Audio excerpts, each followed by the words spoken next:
data are you profiling the site visitor on? Basically everything that they do, what day it is, what browser they have, what device they come from.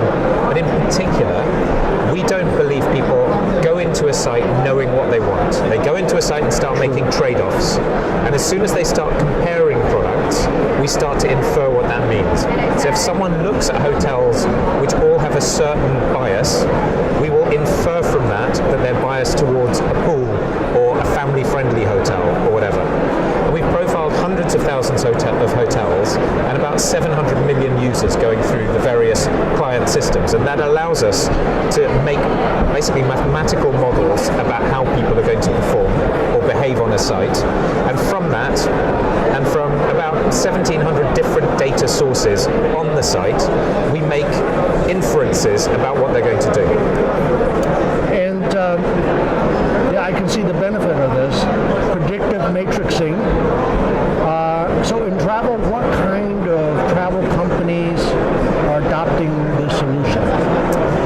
In our home markets like Germany, we work with quite a few of the larger players. So whether that's Holiday Check or people from the DER group.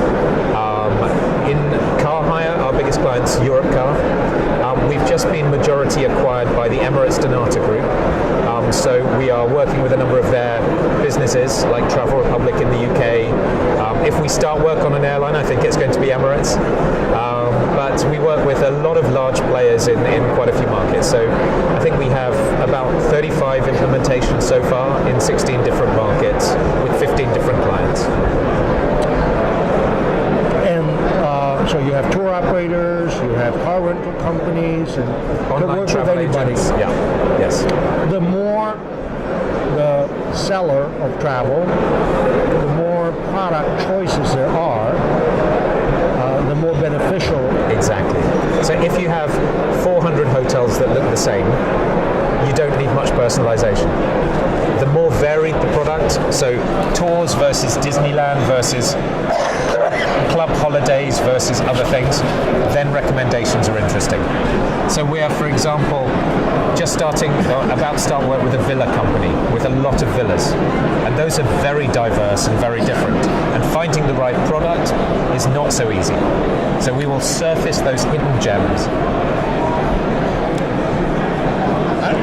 The word expression travel recommender just came to my mind, and I was saying to myself, you're doing it in the background, but you could do it in the foreground and ask the consumer as well. Absolutely. So part of our vision is recommenders that talk back to you. But essentially, what we're doing is we are listening to the client's signals all the time.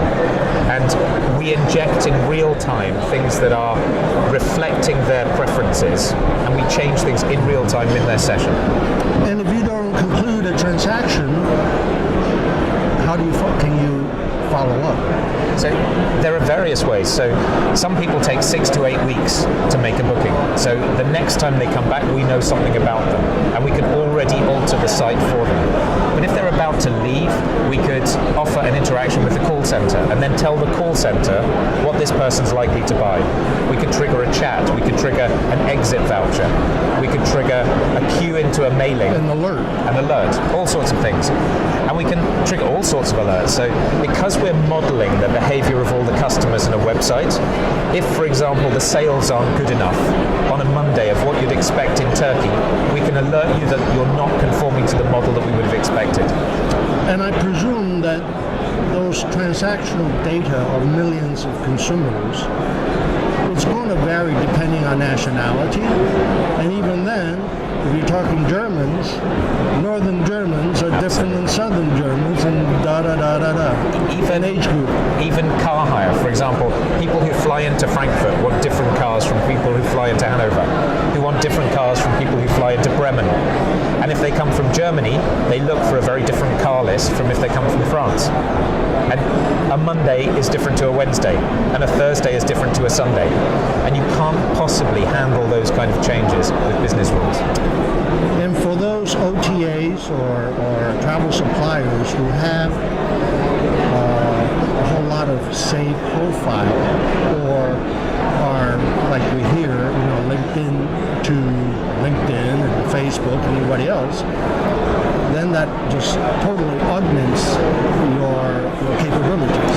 It can do, although we tend not to use a lot of that data. Particularly in Europe, it becomes very difficult to access.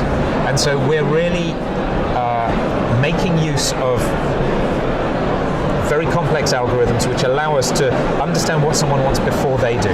So the great thing with Facebook or whatever is you can see what someone explicitly wants.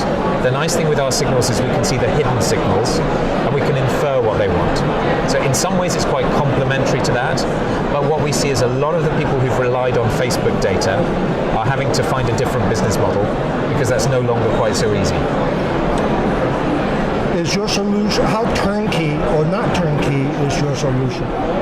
If we've done the same market before, for example, if we've done cars or dynamic packaging or something on a particular technology, very turnkey. If you want us to do something like integrate it into a completely new CRM system, there's quite a lot of work to do. But typically, we can put our algorithms on a site and have it up and running in a few weeks, collect lots of data, and our system will generate the interesting opportunities that you have, and then we can put interventions, whether that's recommenders, changing the sort order, and those are products. So is this product for large travel suppliers or it's really for medium?